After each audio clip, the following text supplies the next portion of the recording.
Le soleil est lourd, le quartier fait la sieste. Seuls les anciens sont là, assis à l'ombre. Ça rit. Ça se chamaille autour d'une partie de Scoppa. Ça chante avec les mots. Mais tout le monde se retrouvera ce soir sur la place, autour d'une granita. Benvenuti. Bienvenue à Palerme et Cefalù.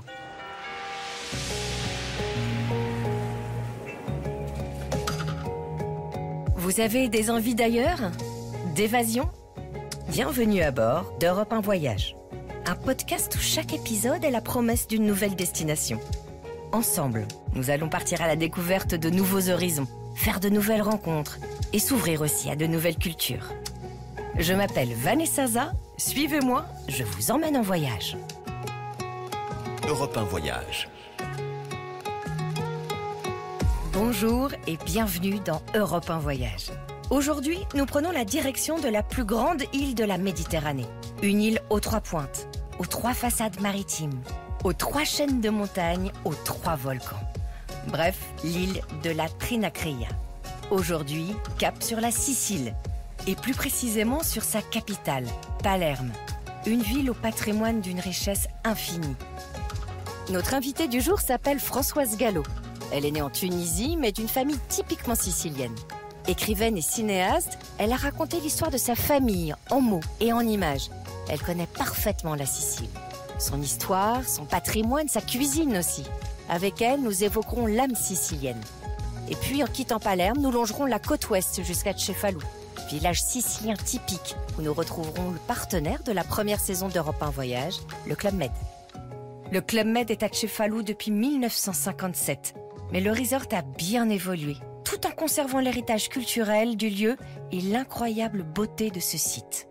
Le Club Med est le partenaire de la première saison d'Europe 1 Voyage. Merci à eux de nous accompagner dans nos pérégrinations.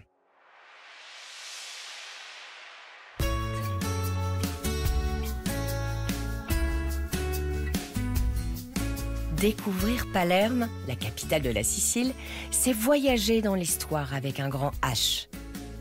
Depuis les Phéniciens, qui y ont établi les premiers comptoirs au 8e siècle, Carthaginois, Vandales, Byzantins, Arabes, Normands, Souabes, Angevins, Aragonais, Espagnols, Autrichiens s'y sont succédés à tour de rôle. Un incroyable mélange de cultures, ce qui fait de Palerme une étonnante mosaïque architecturale. Palais arabo-normand, églises baroques ou palazzi. Déambuler, nez au vent, pour admirer chaque façade colorée, qu'elle soit décrépite ou restaurée. C'est justement ce qui fait l'essence même, le charme de Palerme. Attendez-vous au détour d'une ruelle à tomber nez à nez avec un palais ou une église. Au début du XVIIIe, on dénombrait une centaine de princes, une centaine de marquis, une quarantaine de comtes et une bonne soixantaine de ducs. Et chacun d'entre eux possédait un palais en ville. Alors, quelles sont les églises et palais qu'il ne faut pas manquer? Je vous ai préparé une petite sélection de mes coups de cœur. Le Palazzo dei Normanni, le palais des Normands, une fortification arabe qui date du 9e siècle, a été agrandi par les rois normands au 12e. Le palazzo abrite entre autres un petit bijou, la Cappella Palatina. À elle seule, elle réunit les styles roman, byzantin et arabe. Elle est tapissée de sublimes mosaïques byzantines à fond d'or. Levez les yeux au plafond. Ces fresques sont peintes à même le bois. Un bois issu des sapins du parc des Madoni. Une essence qui a malheureusement pratiquement disparu depuis. Oui, une vraie pépite, cette chapelle. Le Palazzo Ganji. Somptueux. Ses salons en particulier. Vous comprendrez pourquoi Luchino Visconti a tourné la mythique scène du bal du Guépard. Ce palais a été édifié par un Turinois en 1652 et a vu défiler une dynastie d'aristocrates siciliens. Une richesse hors norme, 8000 mètres carrés. C'est l'un des plus authentiques témoignages du baroque sicilien. Porcelaine de Meissen, cristal de Bohême et lustre de Murano. La visite de Ganji se fait uniquement sur réservation pour des groupes de 20 personnes minimum.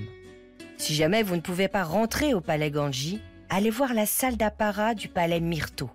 Une salle de réception qui croule sous les dorures et les lustres Murano en cristal. Une richesse et un raffinement hors pair.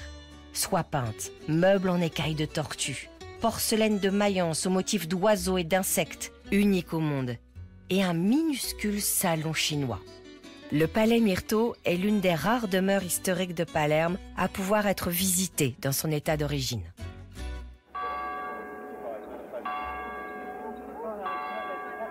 La cathédrale de Palerme est, avec la chapelle palatine, l'une des constructions les plus représentatives de la mosaïque culturelle dont je viens de vous parler.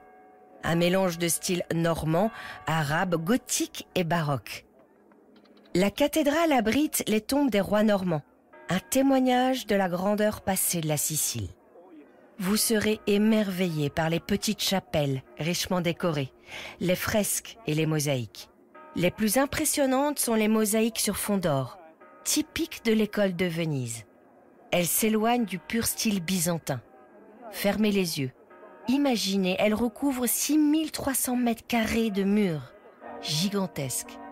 Elles représentent différents épisodes de l'Ancien Testament et aussi le couronnement de Guillaume II par le Christ. C'est la plus grande icône byzantine du monde. Son visage fait plus de 4 mètres de haut. Et pour finir en beauté cette première journée, montez tout en haut du clocher de l'église Santissimo Salvatore. Elle est située dans la rue principale. Là, vous y découvrirez un panorama à 360 degrés sur tout Palerme. Je veux de l'inutile, du majestueux. Je veux des bustes en marbre sur des façades lépreuses. Je veux des rues où l'on s'égare, un labyrinthe, un dédale, les chansons hurlées de mon quartier et les bars grands ouverts. Je veux des dieux à triple visage et des allégories au carrefour. Je veux de l'inexplicable, de la légende et des dragons, des vastes jardins et des gerbes d'étoiles. Je veux Palerme. Palerme, c'est une ville d'histoire et de patrimoine, certes, mais ce n'est pas une ville-musée. Palerme se vit, se regarde, se renifle. Pour sentir battre le pouls des Siciliens, il est indispensable, obligatoire même, d'arpenter ses avenues, tracées par les Espagnols au XVIIIe, ses rues, ses ruelles, ses vicoli. Chaque place, chaque venelle de Palerme a une histoire à raconter. D'ailleurs, selon moi, le lieu où transpire réellement l'âme de Palerme, la vieille Palermo, c'est la Via dei Lattarini. C'est ici que se dressait autrefois le ghetto. C'est la raison pour laquelle les panneaux historiques portent les enseignes des rues en italien, en arabe et en hébreu. Autre lieu typique et authentique de l'âme palermitaine, c'est Marché. E Rossi ritorna bella, torno locale c'è, bello però, bello, pesce spada nostrale di Portecello però, bellissimo. Le marché de la Vucceria est l'un des plus anciens de Palerme et de loin mon préféré. Faufilez-vous entre les étals, au milieu des chassés croisés de Vespa et d'estafettes, pour déguster un maquereau cuit à la braise ou un paneka meusa, littéralement un pain à la rate. Bref, un sandwich aux abats. À Palerme, la mer et ses richesses transforment les marchés en opéra de rue. Nous sommes au marché de la Vucceria. Vucceria, ça reprend le mot voce, ça veut dire la voix. Vucceria, ça veut dire les cris.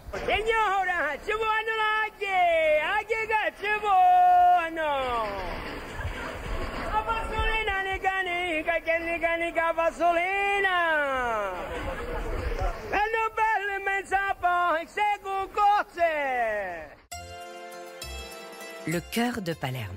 Le nombril de la ville, c'est le Quattro Canti, les 4 champs. Sous-entendu, les 4 vents, les 4 saisons. Cette place divisait au XVIIIe la ville baroque en 4 quartiers. D'où, sur son pourtour, 4 édifices baroques ornés de 4 fontaines qui représentent les 4 fleuves de la ville.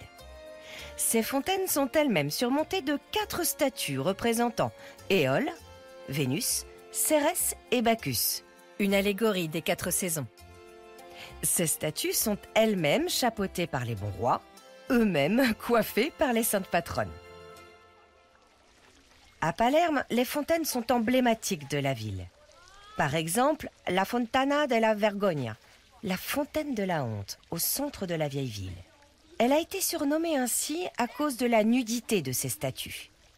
Mais pour les Palermitains, elle symbolisait surtout la honte de la toute-puissance de la mafia. À propos de mafia, un parcours Cosa Nostra, ça vous tente ?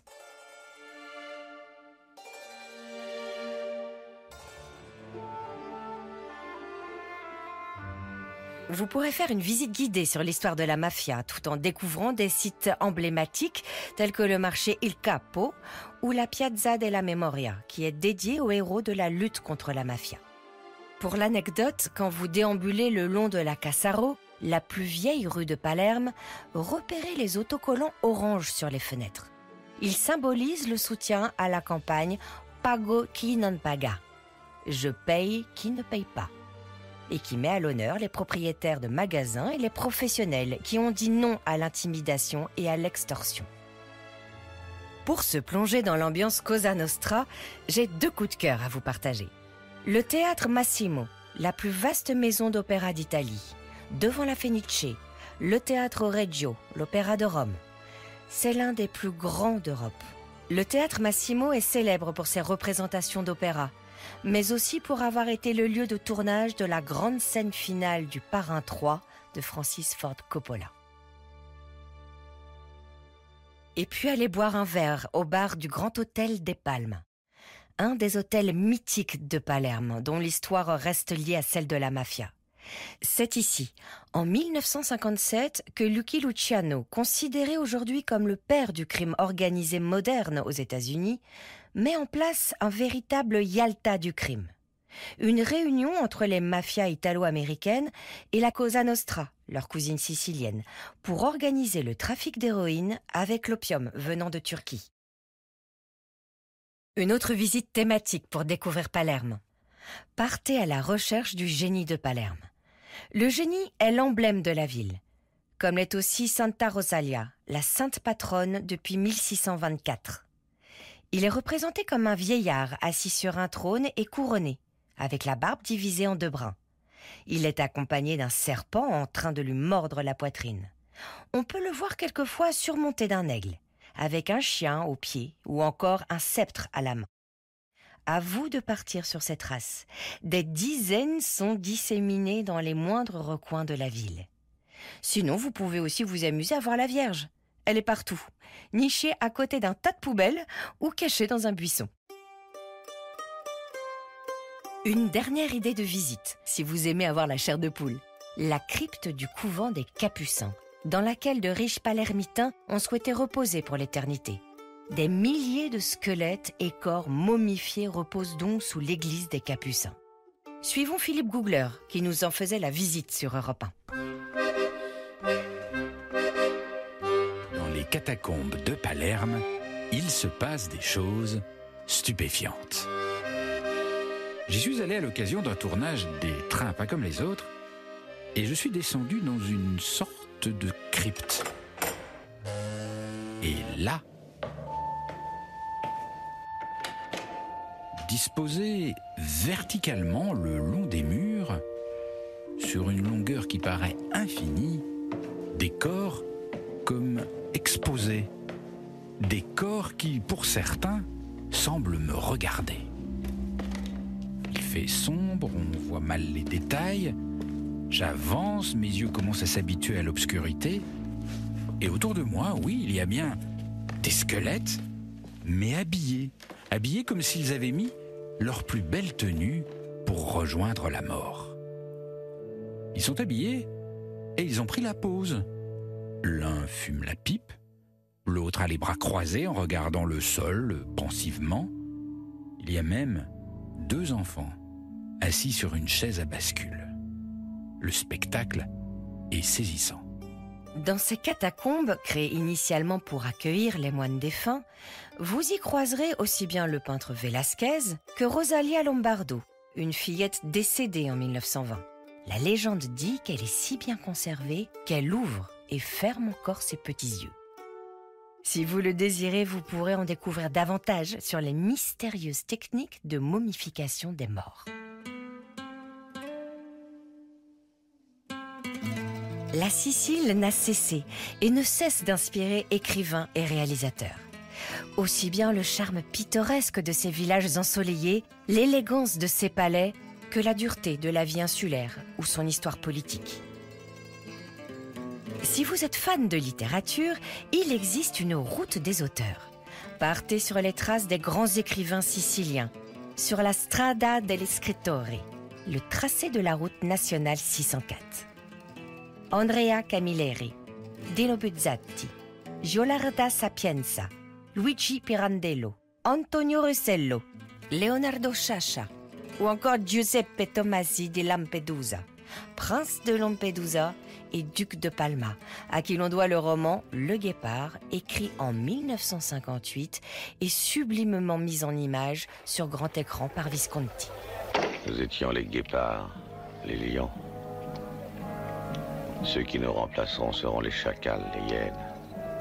Et tous tant que nous sommes, guépards, lions, chacals ou brebis, nous continuerons à nous prendre pour le sel de la terre. Je crains de ne vous avoir pas bien compris. Que disiez-vous? Rien, rien. Comment? Comment? Je ne vous entends pas. La Sicile, terre de cinéma. On parlait à l'instant du Guépard. Mais la Sicile au cinéma, c'est aussi l'Avventura de Michelangelo Antonioni et Stromboli de Rossellini. C'est sur le tournage qu'il est tombé amoureux d'Ingrid Bergman, alors qu'il était déjà en couple avec Anna Magnani.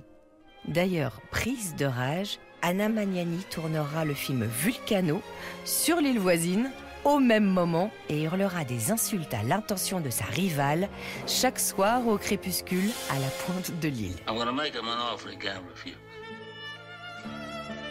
Impossible de voyager en Sicile sans avoir vu la trilogie culte du Parrain de Francis Ford Coppola. L'action se déroule dans le village de Corleone, qui se trouve à 50 km au sud de Palerme. Mais comme, à l'époque, il était impossible de tourner dans la petite cité médiévale, Coppola a finalement posé ses caméras à Forza d'Agro et Savoca, dans la province de Messine. Citons encore Il Postino avec Philippe Noiret, Divorce à l'italienne avec Marcello Mastroianni, Journal intime ou Palombella Rossa de Nanni Moretti. Et puis, finissons cette escapade cinématographique en poésie avec ce film sublime de Giuseppe Tornatore, Cinema Paradiso. Si vous avez envie de partir sur les traces du petit Toto et de son projectionniste Philippe Noiret, là encore, rendez-vous dans le village Palazzo Adriano, situé à 65 km au sud de Palerme.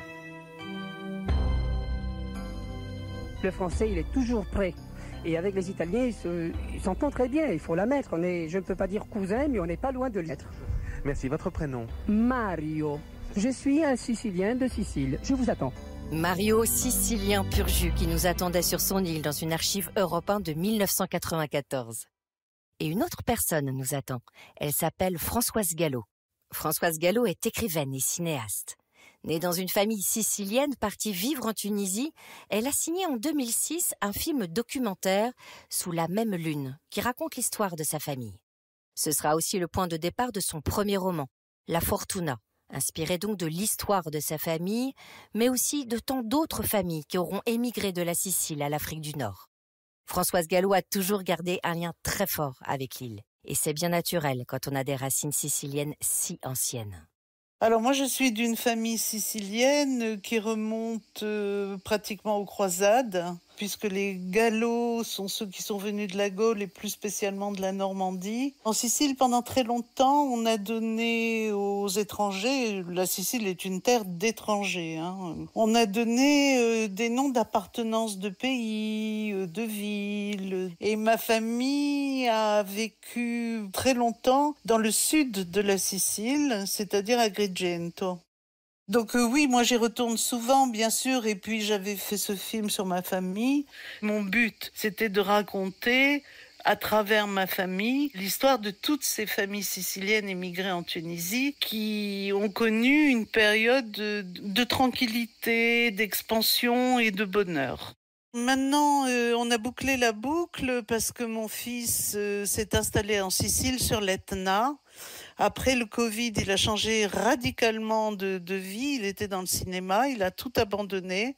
Il a pris sa femme et ses 2 enfants et ils sont allés faire du vin nature sur les pentes de l'Etna à plus de 1000 mètres d'altitude.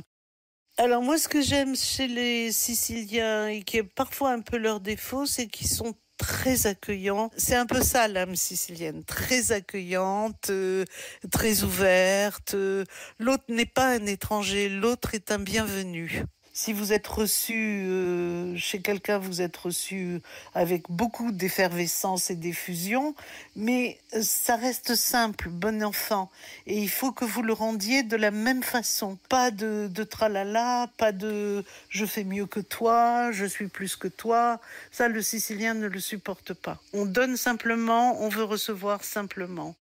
La cuisine sicilienne raconte le peuple sicilien. J'aurais voulu faire un livre sur la cuisine sicilienne, mais à l'époque, c'est-à-dire il y a plus de 20 ans maintenant, les éditeurs n'étaient pas prêts du tout à publier un livre uniquement sur la cuisine sicilienne. Or, la cuisine sicilienne, elle est d'une variété, d'une richesse. Si on veut comprendre l'âme du peuple sicilien, il faut manger dans les familles siciliennes. C'est toujours très raffiné, même si c'est un quignon de pain grillé à l'huile d'olive, frotté d'ail avec la tomate du jardin et le basilic du jardin. C'est toujours très élégant et très raffiné. Et très goûteux surtout, très goûteux. Par exemple, il y a une recette que j'adore et qui se fait fin août avec le fenouil sauvage, une recette de pâtes qui est pas très connue. On connaît pasta alla norma, mais pasta alla milanese, et qui sont faites à base de fenouil sauvage qu'on ne trouve que à la fin du mois d'août. C'est une splendeur avec des pignons, avec le Sicilien rajoute toujours des amandes, des pignons, des choses comme ça. Si je devais définir Palerme par une couleur, évidemment ce serait d'abord celle de la mer, mais celles de la mer, elles sont très mélangées, elles sont dans des bleus azur, des bleus profonds, des verts émeraudes, des blancs d'écume. Le Monte Pellegrino, par exemple, au coucher du soleil, c'est une splendeur de rouge et de rose. C'est un mélange, une profusion de couleurs, les unes à côté des autres, voilà. Si Palerme était une odeur, je pense qu'elle aurait l'odeur de la fleur d'oranger. C'est délicat, c'est subtil. Et les Siciliens, peut-être même les Palermitains, font une eau de toilette à base de fleurs d'oranger qui s'appelle Zagara di Sicilia, qui est très bonne. Si Palerme était une musique, je dirais Bellini, qui est le Mozart sicilien, qui avait un sens de la mélodie absolument prodigieux. Sa musique, elle s'élance comme ça. Elle est libre, elle est poétique, elle est lyrique, elle est joyeuse, elle est mélancolique. Elle dit beaucoup, beaucoup de l'âme aussi sicilienne. Oui, certainement.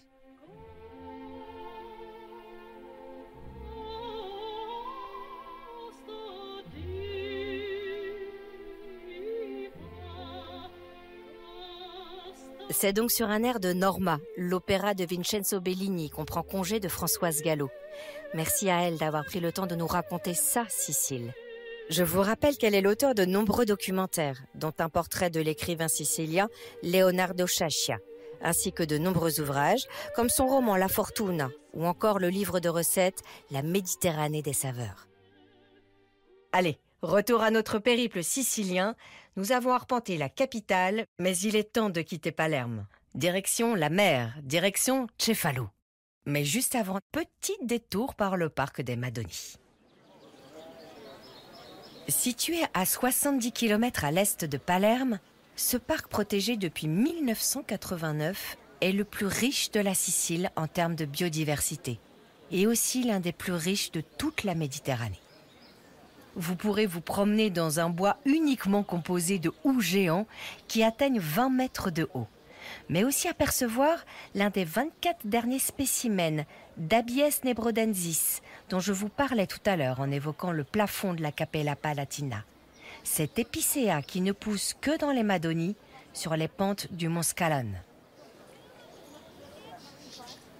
Partez en excursion dans le massif des Madoni, à la découverte de petits villages traditionnels, de vraies petites pépites, comme Castelbuono, connu pour sa production de manna, un suc végétal qui vient du tronc des frênes. Le manna est connu depuis l'Antiquité et il soignerait bien des maux. Et enfin, à 1 heure à l'est de Palerme, nous voilà à Cefalù. Cefalù est une station balnéaire croquignolette, l'image d'Épinal sicilienne par excellence. Un petit port médiéval coincé entre les eaux bleues et un gigantesque roc coiffé des ruines d'un château fort. Cefalù est très prisé, en particulier l'été. Pour profiter de sa plage de sable fin et arpenter son centre historique, préférez les périodes de fin mai à juin, puis de septembre à octobre. Pendant ces 4 mois, les températures sont plus douces et vous évitez les vacances scolaires.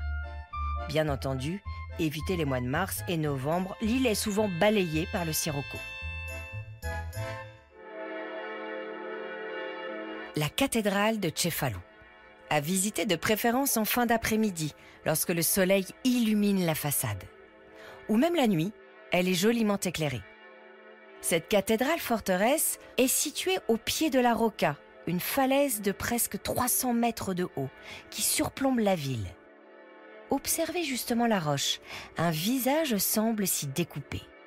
La légende raconte qu'il s'agirait du Képhaloïdon des Grecs, qui y voyaient une tête d'homme. Képhalé signifie en effet la tête en grec. C'est la raison pour laquelle ils auraient donné le nom de Cefalù au village. Pour le plus beau point de vue de Cefalù, je vous conseille de faire la randonnée jusqu'à la Rocca, qui offre donc une vue imprenable sur la ville et la côte tyrrhénienne. Comptez environ 20 minutes pour accéder au premier palier, puis 30 de plus pour atteindre le point culminant. Et pour les plus aventureux, vous pouvez découvrir Cefalù par les airs lors d'un vol en parapente. Totalement insolite et hors des sentiers battus, l'abbaye de Telema, dans laquelle Aleister Crowley, le magicien et occultiste anglais, a vécu 3 ans. C'est en mars 1920 qu'il achète cette maison de campagne située à l'extérieur du centre de Cefalù, la Villa Santa Barbara. Il la surélève d'un étage et la rebaptise l'abbaye de Telema. Son objectif ? Ouvrir un temple pour célébrer ses rituels de magie, d'adoration du soleil et du sexe. C'est pourquoi il a entièrement recouvert les murs de fresques érotiques. Fresques que les habitants se sont empressés de recouvrir quand il a été expulsé d'Italie par Benito Mussolini. L'abbaye a été progressivement abandonnée jusqu'en 1955, quand le cinéaste Kenneth Anger décide d'en faire le sujet d'un documentaire. C'est lui qui libérera les fresques des couches de chaux. Aujourd'hui, le bâtiment est dans un état d'abandon total, malgré les tentatives de vente et de transformation en musée. Et puisque nous sommes à Cefalù, si nous passions voir le partenaire de cette première saison d'Europe 1 Voyage. Le Club Med y est implanté depuis 1957, mais cet ancien village de cases a bien changé aujourd'hui. Suite à la rénovation de 2018, c'est devenu le premier resort Exclusive Collection, la gamme luxe du Club Med en Europe. Le Club Med de Cefalù, c'est une vue imprenable sur la baie, sur la Rocca et sur le si authentique village de pêcheurs. Ce sont aussi des monuments classés à l'intérieur même du resort, comme la chapelle Sainte-Lucie ou encore cet ancien palais du XVIIIe siècle qui abrite maintenant l'un des restaurants. Et puis il y a la végétation luxuriante, palmiers, citronniers, bougainvilliers et maquis méditerranéens, une nature dans laquelle se fondent harmonieusement les villettas. Bref, bienvenue dans un écrin luxueux, idéal pour découvrir l'art de vivre à la sicilienne. Piero Barotta est expert touristique Club Med et son accent me dit qu'il sait de quoi il parle. Le site de Cefalù, c'est un site magnifique. Il y a une vue surprenante sur la mer Tyrrhénienne, mais derrière, il y a aussi le parc de Madoni, dont Cefalù fait partie. L'actuel village est une exclusive collection avec des chambres confort de différentes typologies. Il y a les standards, Deluxe, les villettas. Il y a 3 restaurants. Il y a à l'intérieur des monuments historiques classés par les Beaux-Arts, c'est-à-dire les Palazzo, qui c'est aussi les restaurants gourmets, et aussi l'église de Santa Lucia. Il y a un service spa en salle cardio, en base nautique. Donc, il a beaucoup changé par rapport à sa première version dans la partie extérieure structurelle, mais quand elle était inaugurée la deuxième fois, ils ont dit tout change car rien ne change, c'est-à-dire il a changé la partie structurelle, mais l'âme, l'esprit, la convivialité, il est resté la même, mais sûrement d'un style plus recherché et raffiné. Le resort, il est typiquement sicilien parce que déjà la vue de la Rocca, c'est unique. On ne peut pas la reproduire ailleurs en France, en Autriche. C'est vraiment identificatif comme les roches de Gibraltar, on va dire. C'est la Rocca de Cefalù. Donc, tu peux l'admirer soit du restaurant central pendant que tu goûtes un petit déjeuner, un dîner, ou par la piscine centrale. Donc, ça, tu sens la Sicile. Après, il y a l'architecture aussi du village. Les resorts s'inspirent à l'architecture locale. Les couleurs des bâtiments sont des couleurs chaudes. Il y a des voûtes en pierre. Il y a aussi l'utilisation des matériaux traditionnels comme la céramique sicilienne qui sont utilisés dans les décorations. Et la cuisine, donc la cuisine c'est vraiment un élément d'identification parce qu'à l'intérieur du resort on peut goûter des plats authentiques comme les arancini par exemple, ce sont des boulettes de riz frites, les cannoli qui fait partie de la pâtisserie, la ricotta, mais aussi les fruits, les légumes, les fruits de mer sont vraiment des produits locaux, donc les saveurs locales sont célébrées dans chaque repas. Piero Barotta nous met l'eau à la bouche. Il faut dire qu'il est impossible d'évoquer l'Italie, la Sicile, sans parler de sa gastronomie. Eh bien, parlons-en avec celui qui fut en 2003 le plus jeune chef étoilé, Philippe Geneletti, aujourd'hui en charge de l'offre gastronomique du Club Med. Alors, Cefalù, bien sûr, on retrouve les plats italiens. Par exemple, on a les arancini, on a des pâtes fraîches qu'on fait faire par un artisan. Alors, on fait des fois quelques gnocchis, ça c'est pas très compliqué à faire. D'ailleurs, on les fait même faire aux clients des fois l'après-midi. Ça, c'est sympa. On retrouve également quelques langoustes. On retrouve des gambas cuites au barbecue. Donc, on a des gros spots aussi qu'on fait vraiment à l'extérieur. Donc, des viandes, des côtes de bœuf, des choses comme ça. Voilà, mais on a aussi, bien sûr, des risottos, des pâtes à chaque service, ça c'est sûr. On a des plats généreux comme ça. Et on a quelques plats signature, des escalopes, des la soupe de veau, un peu travaillées à l'italienne. On a des fournisseurs locaux qui, eux, se fournissent en fait chez les petits producteurs. Tout ce qui est nourriture, c'est en Sicile ou c'est pas en Sicile, c'est en Italie, quoi, ça c'est sûr. Quand on a par exemple un cochon qui vient du coin à Cefalù, c'est du cochon de Nebrodi, on met une petite affiche en fait, on explique un peu, on fait ce travail. C'est très important pour les clients et puis ça les fait également voyager au niveau culinaire. Je trouve que c'est très important, quoi. Toutes les pâtisseries chez nous maintenant sont faites maison. Ce qu'on a décidé avec la direction, c'est de faire moins mais mieux. Mettre un peu plus de matières premières dans du bon beurre, dans de la bonne crème et dans de la bonne vanille, etc. Voilà, c'est ça vraiment l'enjeu. Et toutes les saisons, on change ça s'appelle ça le plan menu. Et le plan menu pâtisserie, là pour cet été c'est un nouveau, etc. Mais des choses un peu plus. Alors moi, ce que j'adore à Cefalù, c'est les arancini. J'adore ça.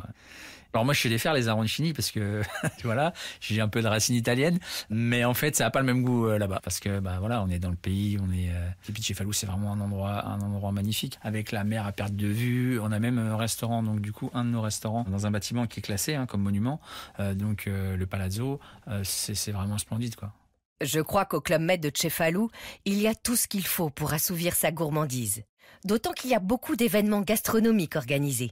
Au déjeuner, à l'apéro, au dîner, pour mettre à l'honneur des spécialités locales. Comme le festival de la mozzarella, par exemple. C'est festif, convivial, musical aussi. Et si vous êtes gourmand de découvertes, d'excursions, d'activités culturelles ou sportives, là non plus, vous ne serez pas déçus. Dans l'offre du Club Med de Cefalù, nous proposons une offre d'excursion qui est unique, authentique, avec des villes à côté, mais aussi des conférences thématiques sur la Sicile. Nous avons notre responsable excursion, en même temps c'est un conférencier, donc il offre 2 fois par semaine des conférences all-inclusive dédiées aux clients, dans lesquelles il parle des thématiques historiques, sociales, traditions. Ça, c'est vraiment un produit marqueur de la sicilianité. Il y a un service de randonnée encadrés par des guides spécialisés. Il y a, on va dire, une vingtaine de sites à visiter, dont la Rocca, avec des explications spécifiques sur la végétation, sur les espèces endémiques qu'il y a dans la région. Mais on peut arriver jusqu'à haut et admirer un panorama magnifique, je veux dire, à couper la souffle. On a l'excursion en Vespa qui s'appelle Matinée sicilienne en Vespa. La Vespa, c'est un véhicule de locomotion typique italien qui a été produit dans les années 50.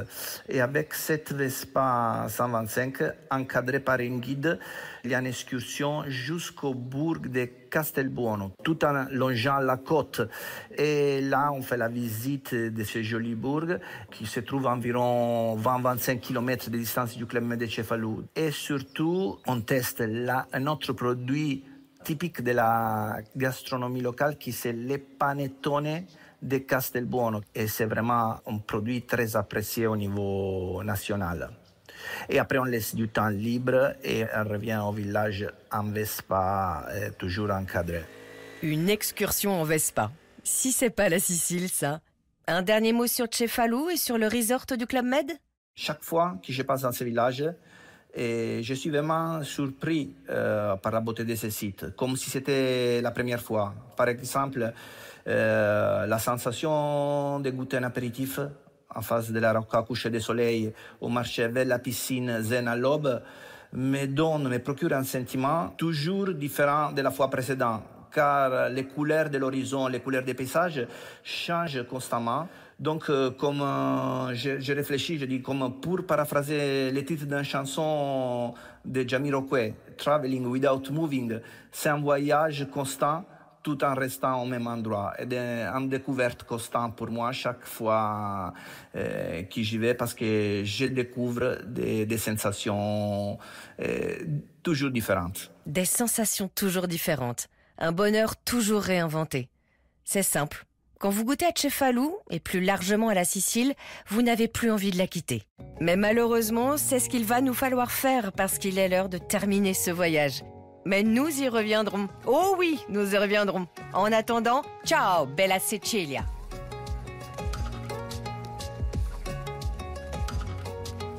Et bien voilà, j'espère que vous avez apprécié ce voyage sicilien à bord d'Europe 1 Voyage. Si c'est le cas, je vous donne rendez-vous pour une prochaine destination. Vous trouverez la porte d'embarquement sur toutes les plateformes. Si Europe 1 Voyage vous a donné envie de partir en Sicile avec des amis, n'hésitez pas à leur partager le podcast. Et n'hésitez pas non plus à donner votre avis ou mettre des étoiles sur votre plateforme préférée. À bientôt!